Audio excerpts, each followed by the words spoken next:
Bismillah walhamdulillah wassalatu wassalamu ala sayyidina rasulillah Sayyidina Muhammadin ibni Abdillah wa ala alihi wa ashabihi wa mawalah. Ada 3 hal yang menjadikan atau menyebabkan kesusahan ini hilang. Dikatakan ini di kitab Nasaihul Ibad, wa an ba'dil hukama salah satu asya tufarijul husos. Ada 3 hal yang menjadikan kesusahan atau kesumpekan ini bisa hilang.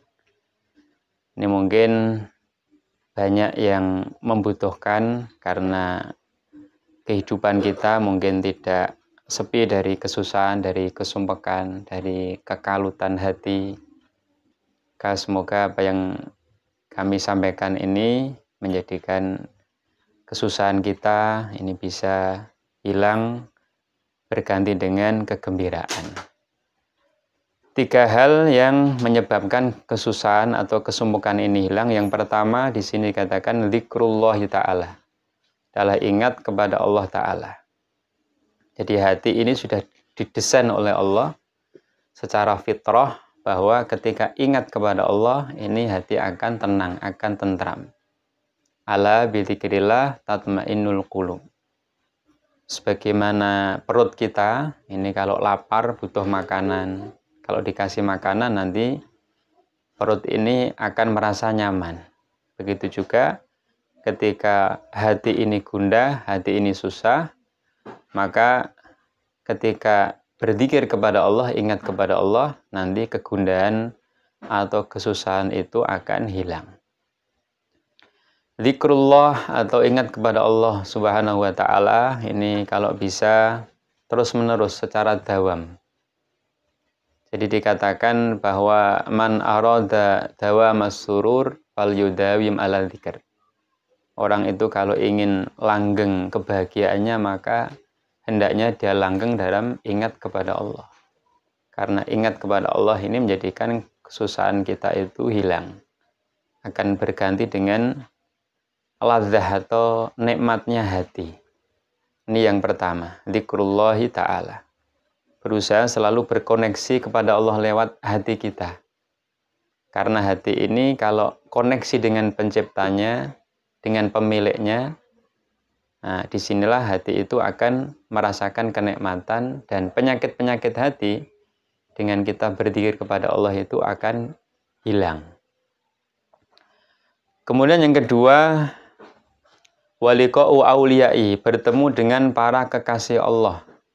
Kekasih Allah, orang-orang yang dekat dengan Allah Subhanahu wa ta'ala. Jadi orang bertemu dengan kekasih Allah ini bisa menghilangkan kesusahan, bisa menghilangkan kesumpekan. Baik yang masih hidup ataupun yang sudah meninggal. Sering berziarah kepada para aulia, ini bisa menenteramkan hati. Bahkan guru saya itu pernah cerita, jadi beliau itu punya seorang guru. Kalau beliau merasakan kesumpekan itu biasanya beliau ini sowan kepada gurunya. Itu beliau pernah cerita bahwa di samping rumah guru beliau ini ada pohon kelapa yang tinggi. Itu kalau mau sowan dan guru saya itu melihat pohon kelapa itu sudah tentram hatinya. Bahkan belum ketemu gurunya, itu baru melihat kelapa yang berada di samping rumah, itu sudah tentram hatinya.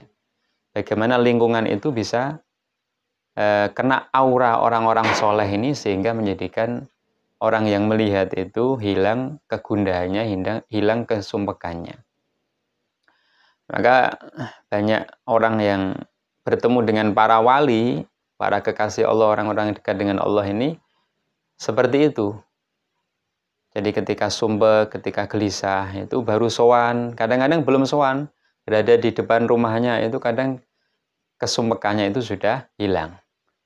Jadi yang pertama adalah zikrullah ta'ala, yang kedua adalah liqa'u auliyai, bertemu dengan para kekasih Allah ini bisa menghilangkan kesumpekan hati.